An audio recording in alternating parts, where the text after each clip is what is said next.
In July of 1943, World War II bomber Blackjack crash-landed into the sea around 300 kilometres east of Port Moresby off the coast of Papua New Guinea. All 10 crew survived.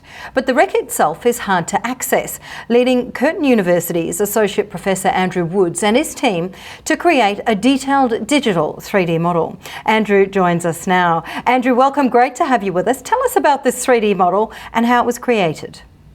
Thank you for the opportunity. So we've been doing a lot of work on creating 3D models of shipwrecks, and the fundamental technique is to take a lot of photography of the wreck and then process it using some advanced image processing software to generate the digital 3D model of the wreck that can then be sort of examined from lots of angles, visualised in lots of different ways.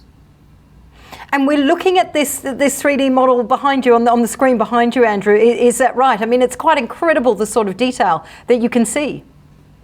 Exactly right, yeah. So it's showing up on the screen behind me. It's quite a large aircraft. It was a B-17, known as a Flying Fortress, 32 metres wingspan and 25 metres roughly length. So it's quite a substantial aircraft, and it's almost complete on the sea floor. It needed to ditch on the water surface. It was almost perfect landing, and as a result, they were able to all survive, 10 crew, and as a result, it's a very sort of a very well preserved site. So what sort of advanced image processing methods did you use, Andrew, to create this model? So a very common technique these days is known as photogrammetry or 3D reconstruction.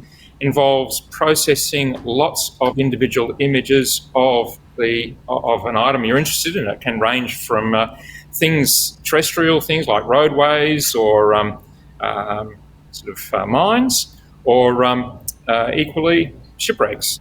It's quite incredible, again, looking at the detail behind you on the screen, Andrew, when you look at this type of modelling. What sort of innovation are we seeing in this particular space at the moment? What do you see this type of modelling being used for in the future? I guess one is that at a base level it's being very widely used. It's almost a commoditised product these days. Our work in particular is focusing on very large sites. So the B-17 Blackjack here is an opportunity to process a little bit of a smaller data set. Even though it's a big aircraft, this is actually a fairly small data set for us.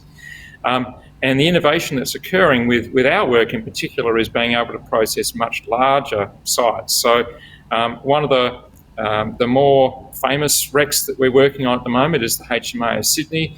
That's about 170 metres long and a much more complex site as opposed to this, which is only 30 or so metres. And that requires some much more complicated and capable techniques, including the use of a supercomputer. We're working with the Pawsey supercomputer here in Perth, for example, and that allows us to process these results much quicker than have traditionally been able to be done. And also just being able to process data sets that wouldn't have otherwise been able to be processed because you'd have to wait too long.